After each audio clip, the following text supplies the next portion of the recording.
हम लोग energy aspect के बारे में बात कर रहे थे, तो एक एग्जांपल करते हैं।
Looking for the answer.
Once you are ready with the answer, let me know.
Sir answer 125 micro joules है क्या?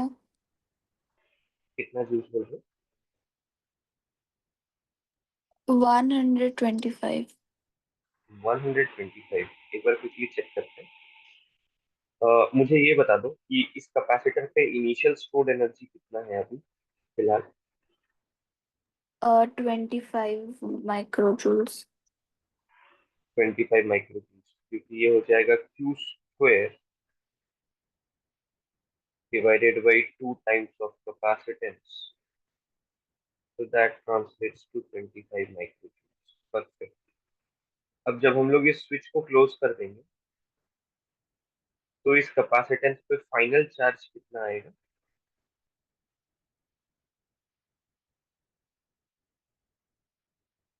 स्विच क्लोज कर देंगे तो इस कैपेसिटेंस पे फाइनल पोटेंशियल डिफरेंस आएगा 10 वोल्ट्स का, तो फाइनल चार्जेस कितना के आएंगे?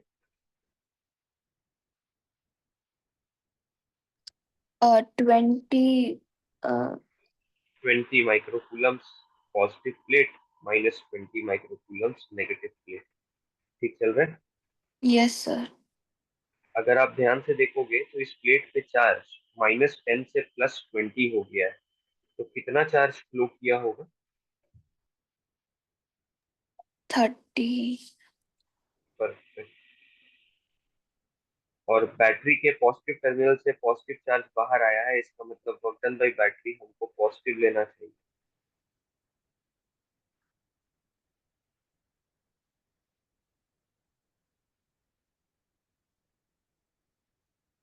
यू फाइनल कितना होना चाहिए ईशा?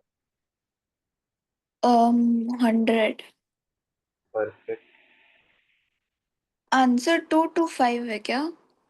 225 है। Work done by battery is equal to delta U plus heat, 300 micro joules. Delta U हो गया 75।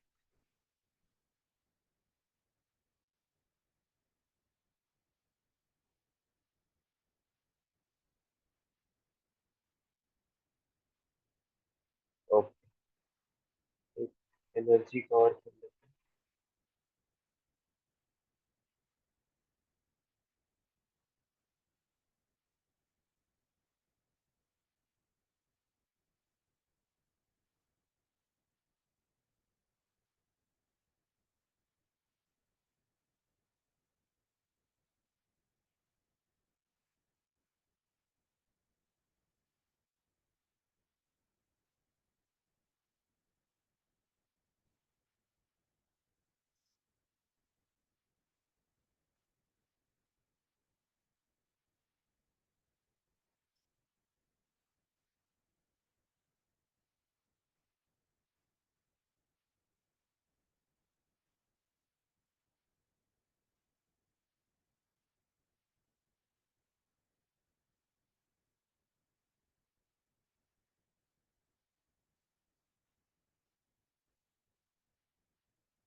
Looking for the answer of this.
Sir इसमें ना मेरा वो जो एक तो वो 3 and 6 वाला में ना 40 माइक्रो कूलम जा रहा।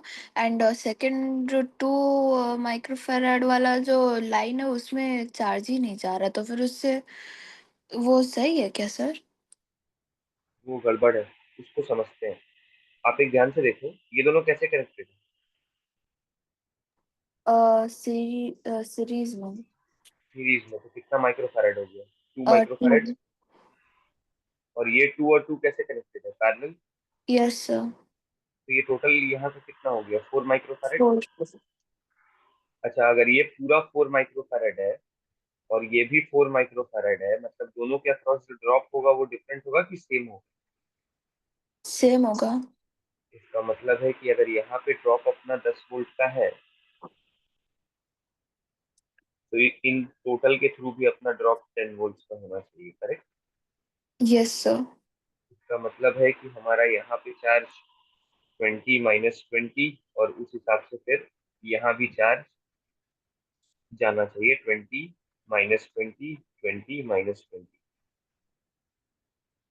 क्योंकि ये टोटल भी याद है 2 माइक्रोफैरेड का। तो यस सर। 2 माइक्रोफैरेड के अक्रॉस अगर 10 वोल्ट का ड्रॉप होगा, तो ये 20 - 20, 20 - 20 कितना जाएगा? तो यहाँ से देखो फिर चार्ज कैसे जाएगा, मैं दिखाता हूँ आपको। ये 20 - 20, ये भी 20 - 20, 20 - 20, ये 40 - 40, क्योंकि कैपेसिटेंस 4 है और ड्रॉप 10 का है। जब ये यहाँ पहुंचेगा ना, ये 40 चलता हुआ चार्ज जब यहाँ पे पहुंचेगा, तो उसको दो पाथ दिखेंगे। ये पाथ पे भी 2 माइक्रोफैरेड है और इस पाथ पे भी 2 माइक्रोफैरेड है। तो वो चार्ज अपने आप को इक्वली दोनों पार्ट में डिवाइड कर लेगा। ऊपर वाले लाइन में 20 जाएगा, नीचे वाले लाइन में 20 जाएगा, और फिर कंबाइन करके 40 हो जाएगा। तो दिक्कत? No sir. सर फिर आंसर 100 है, 100/3 है। Perfect. So the energy in 6 microfarad capacitor is Q square by 2 times of capacitance.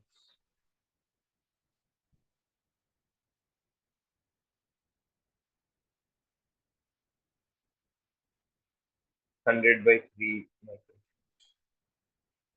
Perfect. 100/3 micro. Let's look at the next thing.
Okay, scenario समझते हैं। दो प्लेट्स हैं अपने पास, उनको हमने बैटरी के थ्रू चार्ज किया। तो एक पे प्लस क्यू और एक पे माइनस क्यू चार्ज आ गया। अब हमने बैटरी को डिस्कनेक्ट कर दिया और इंसुलेटिंग हैंडल्स की मदद से हमने इनको थोड़ा सा दूर ले गए। हमने प्लेट्स को थोड़ा सा अपार्ट मूव करा दिया। अब हमें कुछ पैरामीटर्स मैं बताऊंगा यहाँ पे, हमें उनको रिलेट करना है। फॉर एग्जाम्पल, अगर इनिशियल चार्ज क्यू आई था और फाइनल चार्ज क्यू एफ है, तो क्या लगता है क्यू एफ क्यू आई से बड़ा होगा, छोटा होगा कि बराबर होगा?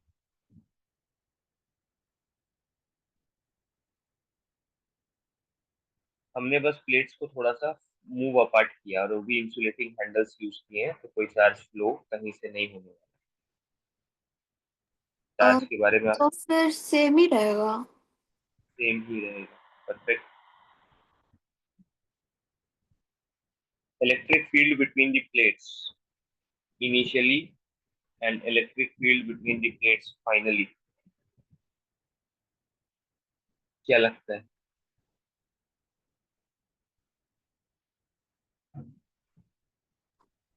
इसमें भी कुछ डिफरेंस नहीं आएगा। इसमें भी कुछ डिफरेंस नहीं है, क्योंकि फील्ड बिटवीन दी प्लेट्स जो है वो चार्ज ऑन दी प्लेट्स और उसके एरिया पे डिपेंड करता है, जिसमें से दोनों में से कोई चेंज नहीं हुआ, तो उसमें भी कोई चेंज नहीं है।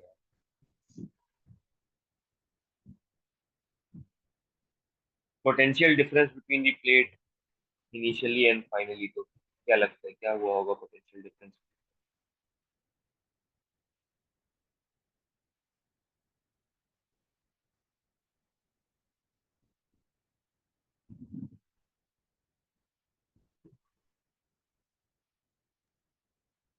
ये भी चेंज नहीं करना चाहिए।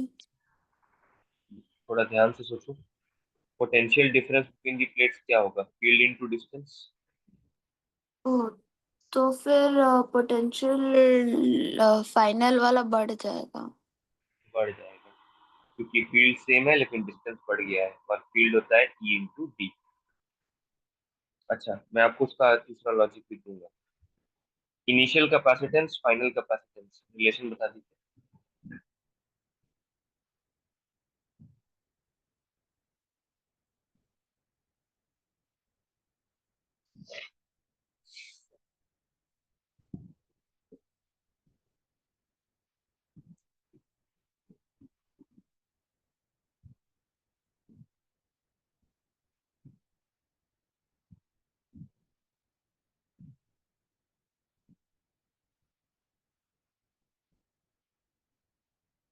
कैपेसिटेंस का फॉर्मूला रिकॉल कर लेते हैं।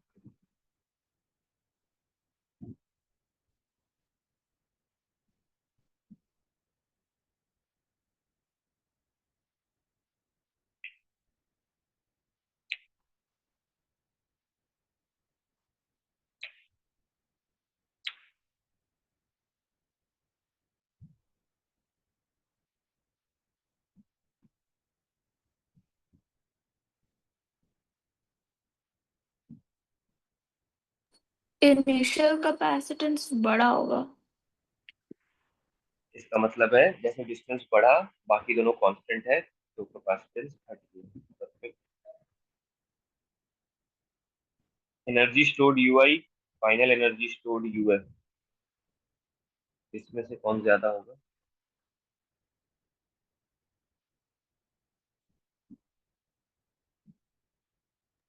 यू आई ज्यादा होगा। मैं आपको एक फॉर्मूला याद दिला देता यू एफ ज्यादा होगा क्योंकि सी उसमें छोटा है। हूँ। Correct. Q square by two C में, क्योंकि क्यू सेम है और सी छोटा हो गया है, इसलिए यू बढ़ गया होगा। अच्छा, मैं आपको वी का भी आंसर दे सकता था यहीं से। आपको याद होगा कैपेसिटेंस में potential difference between the plates होता है charge on the plate divided by capacitance. अब चूंकि क्यू सेम रह गया था और कैपेसिटेंस घट गया था, तो potential difference between the plates जो है वो बढ़ जाएगा। लॉजिक क्लियर है? Okay sir. एक और वेरिएशन देखिए इसका।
इस बार बैटरी कनेक्टेड है, ठीक है, तभी इनको मूव अपार्ट किया जा रहा है।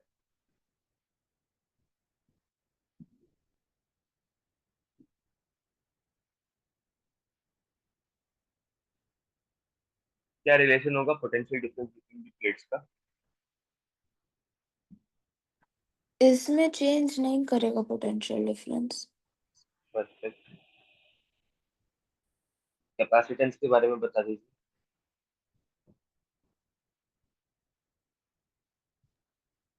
कैपेसिटेंस भी चेंज नहीं करेगा फिर। आराम से सोच लीजिए कैपेसिटेंस के फॉर्मूला के हिसाब से। चार्ज इसमें क्यों चेंज करेगा, इफ लाइक जस्ट इसका प्लेट्स अगर अवे मूव हुआ है। कैपेसिटेंस पहले सोच लीजिए, फिर चार्ज पे बात कर लेंगे। आपने प्लेट्स को अवे मूव किया है, उसका ए चेंज नहीं हुआ है, अपसिलन नॉट चेंज नहीं हुआ है। What about D? वो चेंज हुआ, सी इनिशियल बड़ा होगा।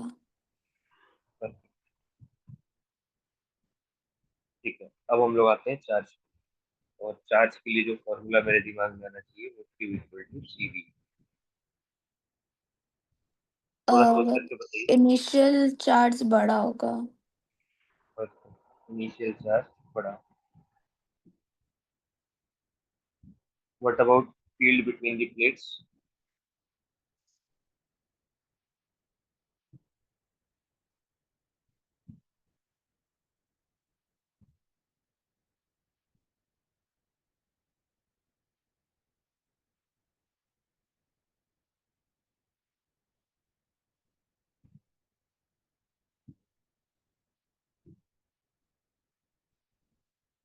Field between the plates. Field between the plates, अगर आपको याद होगा तो मैं उसका भी फॉर्मूला आपको याद दिलाता हूँ। वो ऐसा कौन है? Field between.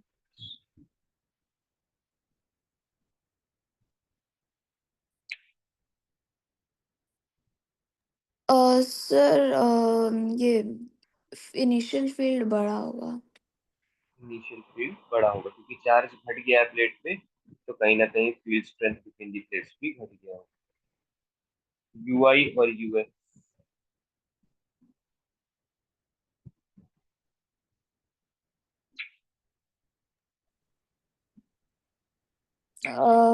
इनिशियल वाला बड़ा होगा।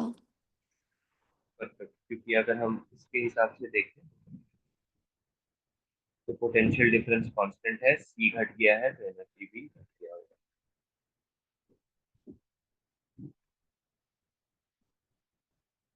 Correct.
Let's try to understand this question. क्या है ना, एक कैपेसिटर है, कैपेसिटर अरेंजमेंट है जिसमें कि प्लेट्स के बीच का डिस्टेंस d है और प्लेट एरिया कैपिटल ए है। एक एक्सटर्नल फोर्स ने इन दोनों प्लेट्स को दूर मूव करना शुरू किया स्लोली, और उसके डिस्टेंस को बढ़ा के कर दिया 2d। और अब हमें बताना है कि उस एक्सटर्नल एजेंट ने कितना काम किया। That is what we are trying to calculate. तो मैं क्या बोल रहा हूँ कि initial capacitance A epsilon not by D है, final capacitance A epsilon not by 2d है। तो अगर इस कैपेसिटेंस को c मानते हैं तो ये c/2। कोई दिक्कत? No sir. अच्छा, अगर मैं आपसे बोलूं कि initial energy stored in the capacitor है half into initial capacitance into potential difference का स्क्वायर, यू फाइनल होगा half into final capacitance into potential difference, तो सेम रहेगा क्योंकि बैटरी वही है। It will be half into c/2 into v square. Therefore, delta U is U final minus U initial. So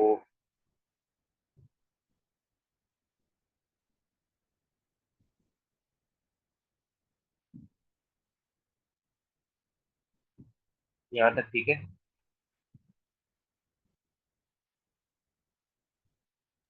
yes sir.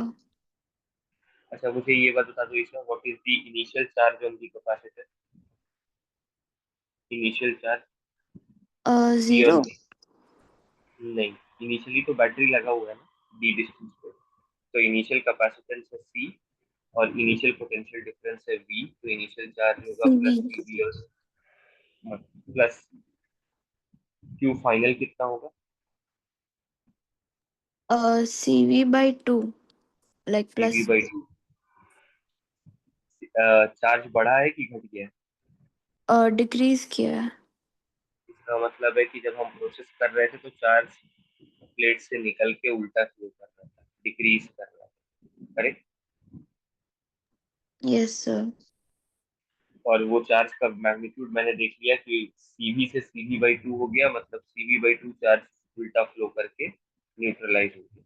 ठीक है, अब मुझे ये बात बता दो कि इस पर work done by battery positive की नेगेटिव?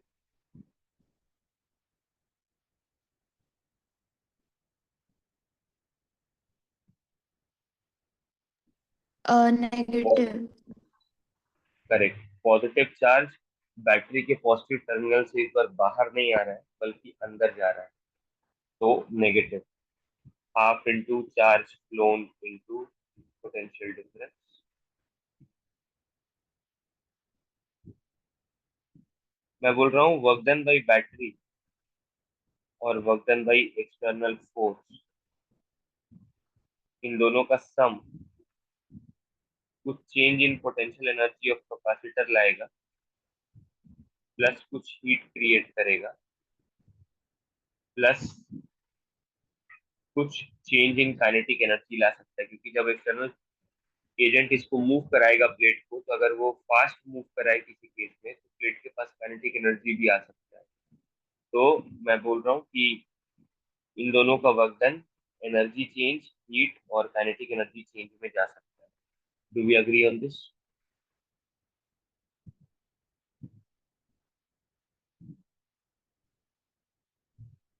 अग्री करते हो? Yes sir. तो ये हमारा एक बहुत इंपॉर्टेंट फॉर्मूला है।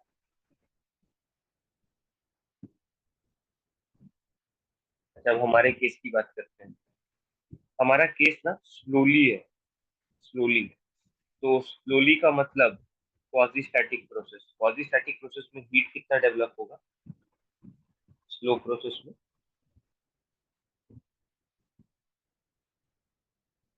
क्वाजी स्टैटिक प्रोसेस में हीट डेवलप होता है कि heat develop zero?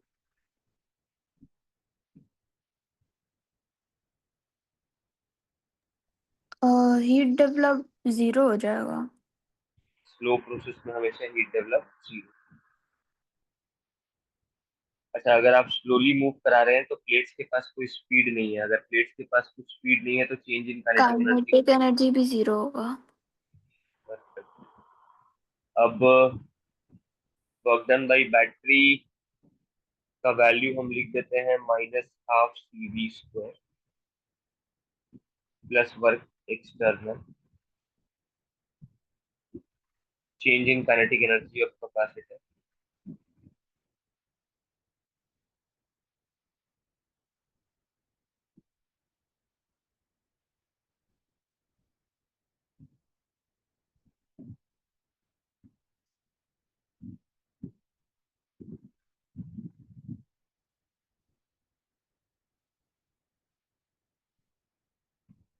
This is the external buffer. Are we clear with this?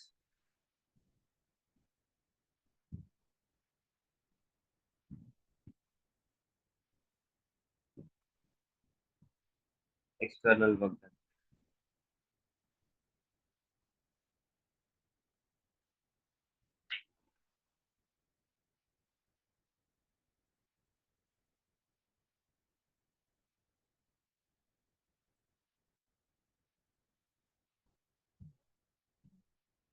Okay, चलिए।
ओके, सो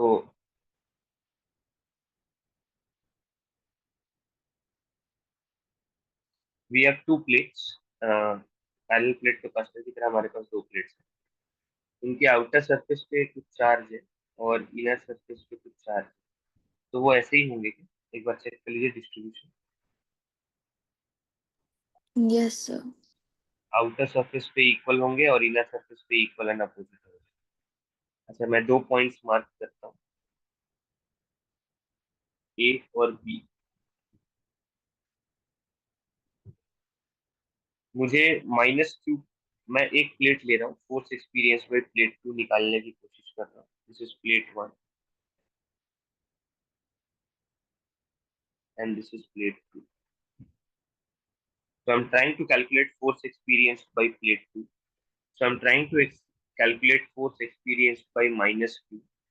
तो -Q का फोर्स एक्सपीरियंस निकालने के लिए मुझे -Q पे फील्ड निकालना होगा। तो जरा ध्यान से देखिएगा, -Q के लोकेशन पे खुद की वजह से फील्ड तो नहीं निकालेंगे, क्योंकि कोई भी चार्ज अपना खुद का फील्ड क्रिएट करके उसी की वजह से फोर्स को फील नहीं करता है। तो इसके वजह से यहाँ पे चार फील्ड निकालने का कोई पॉइंट नहीं है। बाकी के वजह से देखते हैं। +Q जितना राइट में क्रिएट करेगा, ये वाला +Q उतना ही लेफ्ट में क्रिएट करेगा। इन दोनों का नेट इफेक्ट हो जाएगा 0 इस पॉइंट पे। ठीक चल रहे हैं अभी तक? Yes sir. और ये कैपिटल +Q जो है वो ए पे क्रिएट करेगा राइट में, और वो होगा σ/2 ε0 टूवर्ड्स राइट।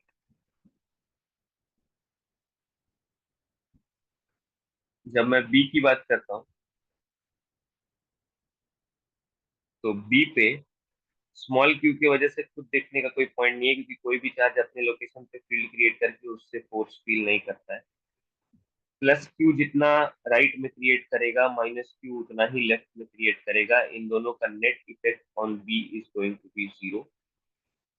स्मॉल q इस पे राइट में फील्ड क्रिएट करेगा, तो σ/2 ε0।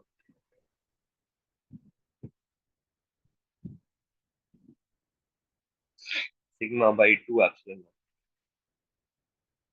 ये हो गया ई ए और ई बी। अब force experienced bye minus Q, तो माइनस क्यू को जो फोर्स एक्सपीरियंस होगा वो ए पे फील्ड के डायरेक्शन में कि उसके ऑपोजिट। माइनस क्यू को जो चार्ज फील होगा वो ईए के डायरेक्शन में कि ईए के ऑपोजिट।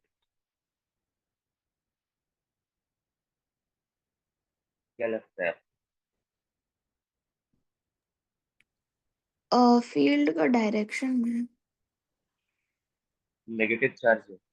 आपको याद है फोर्स इज इक्वल टू अच्छा, क्यू एक times minute, opposite side opposite होगा क्योंकि वो yes। नेगेटिव चार्ज है ना। तो Q into field at A,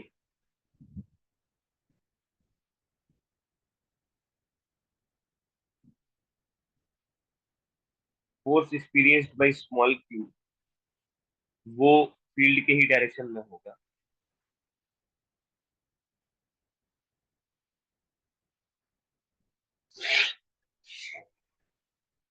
net attractive force on plate to,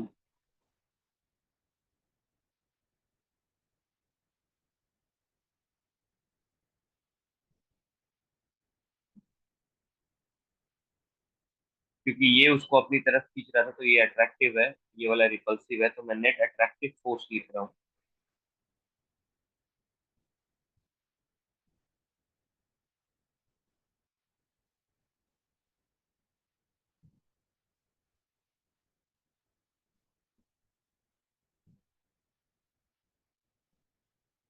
if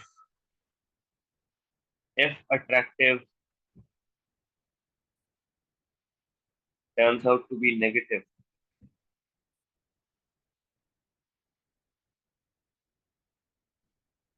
that means force between plates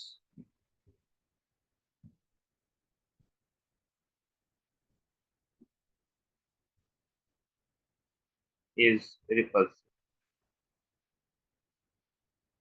Force between plates is repulsive. तो ये हमारा सिचुएशन है।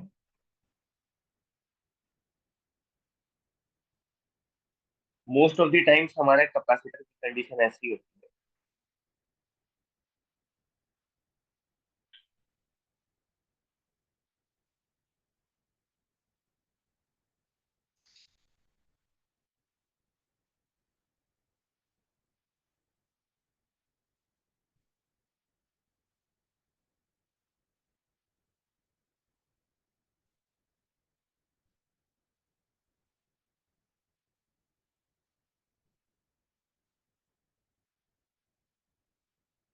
उस समय ये स्मॉल क्यू की वैल्यू कितनी होगी इस कंडीशन के लिए? अगर मैं ये फॉर्मूला यूज करूँ तो स्मॉल क्यू कितना उसमें?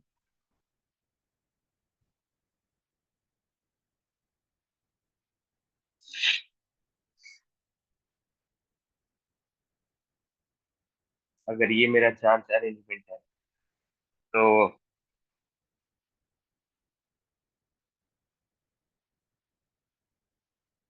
एफ अट्रैक्टिव की वैल्यू क्या बनेगी?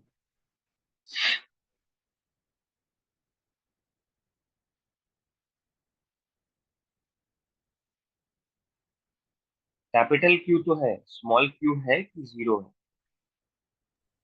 स्मॉल क्यू जीरो है। तो हमारा अट्रैक्टिव फोर्स बनेगा